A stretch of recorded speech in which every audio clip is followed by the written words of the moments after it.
नमस्कार, आप देख रहे हैं सरयू टीवी न्यूज़ और आपके साथ मैं हूं सौरभ दुबे। आज आपको हम एक ऐसे शख्स से मिलाएंगे जिसकी कहानी जब आप सुनेंगे तो आपकी आंखों में आंसू आ जाएंगे।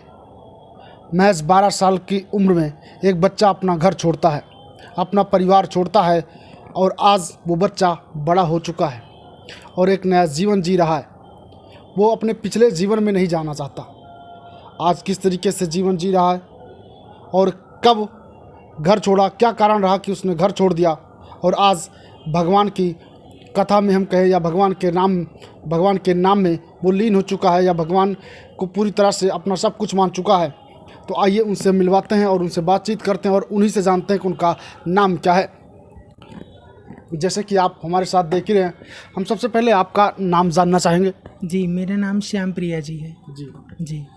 मैंने सुना है कि आपने 12 साल की उम्र में अपना घर छोड़ दिया। जी, बिल्कुल सही सुना है।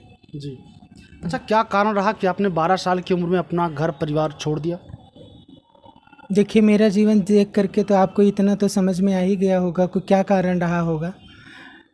मैं उस 12 साल के पहले का क्या कारण था कि जिसके कारण से मुझे घर छोड़ना पड़ा, मैं उसकी चर्चा नहीं करना चाहती। उसके लिए मैं क्षमा चाहती हूँ, क्योंकि मुझे वो समय और वो पल बहुत दुख देते हैं कि जिन कारणों से मुझे मेरा घर छोड़ना पड़ा था। भगवान न करें कि किसी बच्चे को उसके माता पिता से या उसके घर परिवार से इतनी कम आयु में घर छोड़ना पड़े कि और तब जब उसको संसार का कोई ज्ञान ना हो, किधर जाएगा, कहाँ रहेगा, क्या खाएगा, क्या होगा, उसका कुछ पता नहीं होता। उस आयु में मुझसे मेरा घर छूटा था। तो मैं उस बात को दोहराना नहीं चाहती, मैं याद ही नहीं करना चाहती। मैं उस चीज़ को मानती हूँ कि मेरा पूर्व जन्म था और ये मेरा नया जन्म है। जी, फिर भी हम आपसे ये जानना चाहेंगे कि आपने इतना कठोर निर्णय कैसे ले लिया कि हम घर परिवार छोड़ दें, परिवार से अलग हो जाए? आपने स्वयं ये निर्णय लिया या घर परिवार वालों ने ही निर्णय लिया, आपको अलग होना पड़ा? देखिए, उतना छोटा बच्चा ये निर्णय नहीं कर सकता कि हम घर छोड़ दें, लेकिन ये यथार्थ सत्य है कि छोड़ा तो मैंने ही, लेकिन कहीं न कहीं घर वालों से मजबूर होकर ही मैंने छोड़ा। और ये भी कह सकते हैं कि छुड़ाया गया तो छोड़ा, अन्यथा उतना छोटा बच्चा अपना घर क्यों छोड़ेगा। बहुत सारी वजहें थीं, बहुत सारे कारण थे। शायद हम उन लोगों के साथ रहने योग्य नहीं थे या हम उनके साथ एडजस्ट नहीं कर सकते थे। दोनों चीज़ थी, इसलिए वो घर छोड़ना ही पड़ा। अच्छा, जब आपने घर छोड़ा तो वहाँ से निकले, कैसे आप वहाँ से निकले और कहाँ पहुँचे और किससे आपकी पहली बार मुलाकात हुई जब आपके जीवन में ये सारे बदलाव हुए? मैं उससे पहले अपने घर से कहीं नहीं, अकेले हम कहीं नहीं गए हुए थे और मुझे संसार के किसी मार्ग का, किसी शहर का कोई ज्ञान नहीं था। हम बस अपनी पढ़ाई करते थे, अपने घर में रहते थे, इसके अलावा मुझे कोई ज्ञान नहीं था। और पहली बार ही हम अपने घर से बाहर कदम निकाले थे। हमको तो ये भी नहीं पता था कि कौन सी ट्रेन में बैठना चाहिए और कौन सी ट्रेन में नहीं बैठना चाहिए। मैं अपने जीवन में अपने माता पिता के साथ शायद 2 से ढाई वर्ष की आयु रही होगी, तब मेरी माँ मुझे बताती हैं कि ट्रेन में लेकर के वो मुझे विंध्याचल गई हुई थी। और तब तो मुझे ज्ञान नहीं था, लेकिन जब मुझे ज्ञान हुआ तो सबसे पहले अपने जीवन में जो ट्रेन पे हम बैठे तो वो यात्रियों को यात्रा कराने वाली ट्रेन पे नहीं बैठे, हम मालगाड़ी पे बैठे। हम ये सुनते थे लोग ट्रेन पे बैठ के चले जाते हैं। तो जब हम अपने घर से निकले और अपने मार्केट के स्टेशन पर आए तो वहाँ देखा कि मैंने ट्रेन खड़ी है और वो ट्रेन मालगाड़ी खड़ी थी और उस पर बैठ करके हम बैठ लिए और गाड़ी चल दी, हम भी चल दिए। और वो गाड़ी आ करके अयोध्या रुकी तो हमें लगा, सुने थे हम ऐसा कि जब ट्रेन रुकती है तो लोग उतर जाते हैं। ट्रेन रुकी, हम उतर गए और उतर गए तो श्री अयोध्या धाम की भूमि थी। और यहाँ 17-18 दिनों तक बड़े कष्ट से जीवन निकालने के बाद में एक गृहस्थ में ही रहती हैं, पर वो साध्वी जैसा उनका जीवन है, आज भी वो हैं संसार में। और उनसे मेरी मुलाकात हुई। उनकी बेटी थी जो मुझे कभी पढ़ाई हुई थी बचपन में, तो उन्हीं के माध्यम से मैं उनका चेहरा पहचानती थी। और किसी का किस परिस्थिति में कैसे उनसे मिल गई ये तो याद नहीं है, पर उनसे ही मिली थी। और फिर अपने घर में वो ले गई मुझे और खाना खिलाया और 2-4 दिन रहने दिया। और इसके बाद फिर मैंने कहा कि मैं आपके घर में नहीं, क्योंकि मुझे डर था कि मेरे घर वालों को पता चलेगा कि मैं यहाँ हूँ तो पता नहीं क्या होगा। इस वजह से हम वहाँ से भी निकल गए और अयोध्या में 1-2-4 दिन भ्रमण करने के बाद में फिर मेरे गुरुजी श्री रामचरितमानस जी की कथा बोल रहे थे और मैं कथा मुझे बहुत प्रिय थी। तो कथा सुन के ही मैं गुरुजी के आश्रम में गई और फिर वहाँ मेरी मुलाकात मेरे गुरुजी से हुई। और जब कथा 4-5 दिन बाद समाप्त हुई तो फिर मैं गुरुजी से हाथ जोड़ने लगी, उनके चरणों में पड़ गई और मैंने कहा गुरुजी मुझे आप अपने साथ रखिए। मुझे नहीं पता था कि ये यहाँ गुरुजी नहीं रहते। बोले बेटा यहाँ मेरा आश्रम यहीं रहो।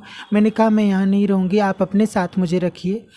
और फिर मैं मेरे गुरुजी के साथ गुजरात चली गई, वहाँ मेरी शिक्षा दीक्षा शुरू हुई।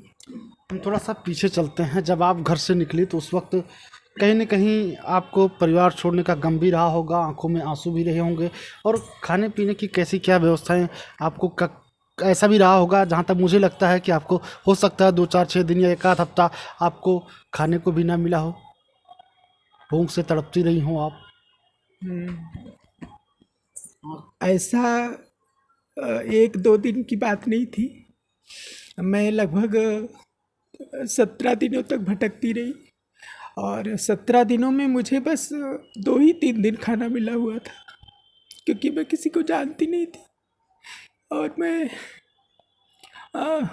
क्षमा चाहती हूँ।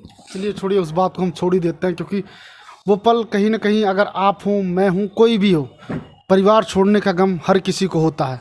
हम और आप कहीं परदेश जा रहे होते हैं तो उस वक्त भी आंखों में आंसू आ जाते हैं, लेकिन अगर एक 12 साल का मासूम परिवार छोड़ता है और परिवार से अलग कहीं जाकर रहने का मन बनाता है या किसी कारणवश उसे अलग होना पड़ता है, चाहे पारिवारिक कारण हो या खुद से वो निर्णय लेता है, तो कष्ट तो होता ही है अपनों से बिछड़ने का। और इस वक्त इनकी आंखों में आप देख रहे होंगे वो आंसू इस बात की गवाही दे रहे हैं कि उस वक्त कितना कष्ट रहा होगा। आज जब मैंने बात छेड़ी, बात चल रही है, तो इनकी आंखों में आंसू आ गए, तो उस समय कितना रोई होंगी और कितना कष्टमय जीवन उनका उस समय रहा होगा जब इन्होंने घर से निकल कर यहाँ पहुँची। और उस दौरान भूख भी लगी, इन्होंने कहा कई दिनों तक इन्होंने खाना भी नहीं खाया। तो कितना कष्टमय उस समय जीवन था इनका, वो आप खुद में खुद महसूस करते हैं। तो हम उस बात पर न जाते हुए सीधे वहाँ तक पहुँचते हैं जब गुरु ने इनको दीक्षा दी, मंत्र दी, उस बात पर चलते हैं। गुरु ने आपको मंत्र कब दिया था और गुरु का नाम आपके क्या था? मेरे गुरु जी का नाम श्री 1008 महामंडलेश्वर श्री सिद्ध बाबा नरसिंह दास जी महाराज है। और हम जब गुरु जी के साथ गए, उनके गुजरात आश्रम है बनासकाठा डिस्ट्रिक्ट में, नारगढ़ आश्रम में, तो लगभग गुरुजी बड़ा स्नेह देते थे और बड़े अच्छी शिक्षा दीक्षा के साथ रखे आश्रम में। और लगभग जैसे एक बच्चा गर्भ में आता है तो उसको 9 माह लगता है संसार में आने के लिए, उसी प्रकार से मेरे गुरुजी ने भी अपने आश्रम में मुझे लगभग, मैं बार बार कहती रही कि गुरुजी मुझे दीक्षा मंत्र दे दीजिए, लेकिन मैं गुरुजी का मर्म तो जानती नहीं थी, उनके विचारों में क्या चल रहा है। तो मुझे बार बार कहते थे ठीक है बेटा दे देंगे दे देंगे। और लगभग 9 महीने के बाद में मुझे गुरुजी ने भगवान के मंत्र की दीक्षा दी। यानी कि हम ये कह सकते हैं जिस तरीके से एक बच्चा 9 महीने माँ के गर्भ में रहता है, ठीक उसी तरह आप अपने गुरु के पास थी, गुरु की देख रेख में थी। हाँ, उसी प्रकार से। और 9 महीने के बाद में मेरे गुरुजी ने मुझे दीक्षा दी और शिक्षा तो मेरी प्रारंभ भी थी। मैं कथा भागवत पढ़ती थी, गुरुजी कथा में भी मुझसे भजन गाने के लिए बोलते थे, मैं भजन गाती थी। और भजन तो मैं बचपन से ही गाती थी, मैं घर पे थी तब भी गाती थी, पर मेरे घर वालों को मेरा गाना बजाना थोड़ा पसंद नहीं था, इस वजह से मैं चोरी चुपके गाती थी, पर मैं भजन गाती थी भगवान के।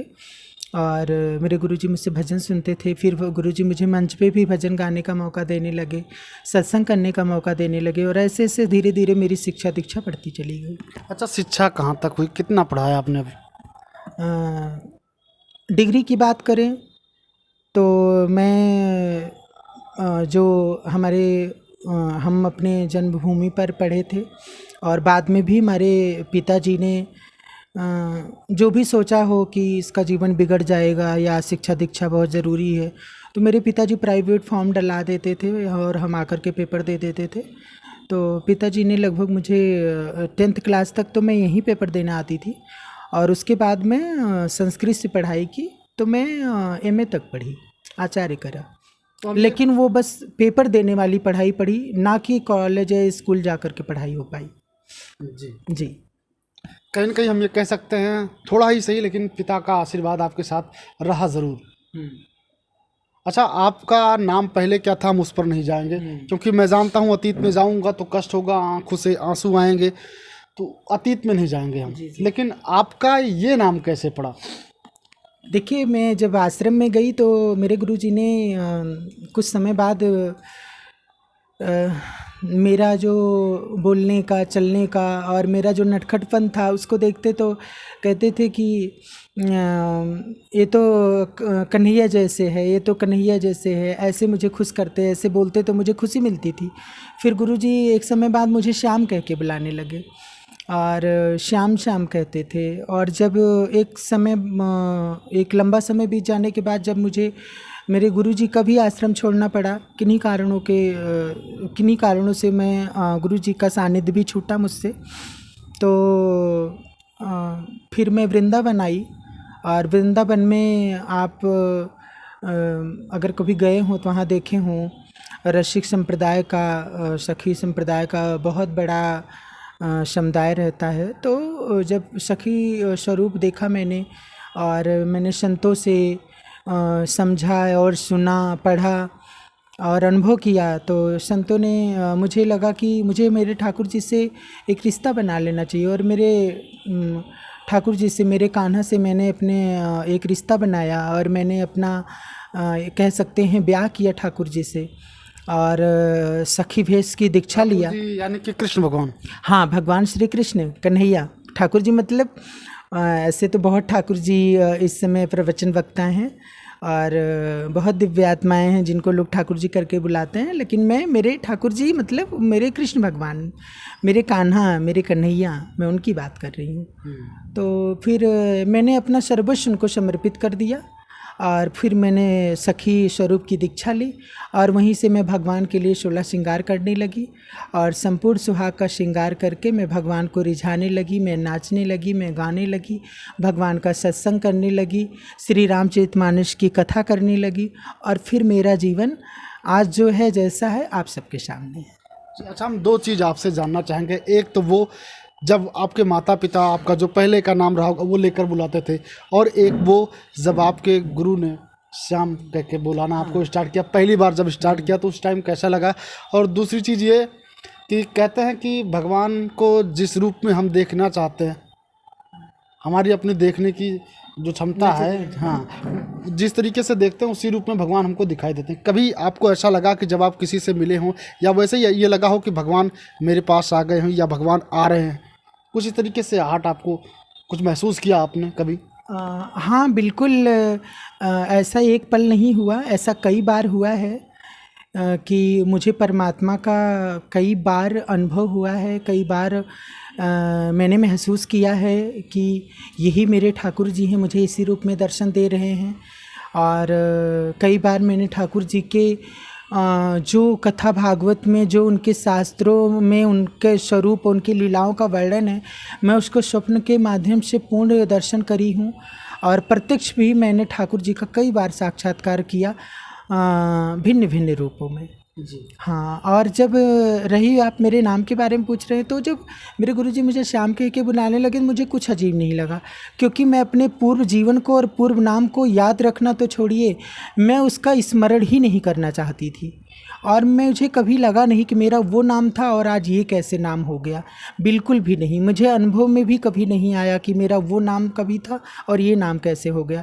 और फिर संतों ने देखा कि इसके हृदय में, इसके विचार में, इसके हाव भाव में जो भक्ति है वो सखी स्वरूपी भक्ति है, वो कहीं न कहीं दास भाव है, संतों का दास भाव होता है। तो संतों ने मुझ में वो भाव देखा, वो भक्ति देखी, कन्हैया के प्रति मेरा वो प्रेम देखा। तो लोग मुझे कहने लगे, अरे ये तो कृष्ण प्रिया है, तो कृष्ण प्रिया। तो मेरा नाम संतों ने ही दे दिया कि संतों का ही दिया हुआ नाम है कि मेरे गुरुजी ने नाम श्याम रखा था, तो उसके आगे प्रिया लग गया। जैसे राधा रानी का एक नाम श्याम प्रिया है, वो श्याम की प्रिय है। तो ऐसे लोग कहते थे, अरे ये तो श्याम की प्रिय है, ये तो श्याम प्रिया है। तो मेरा नाम ही वहीं से, मेरी इस नाम से ही मेरे संसार में मेरी ख्याति और मेरा यही पहचान हो गया कि ये श्याम प्रिया है।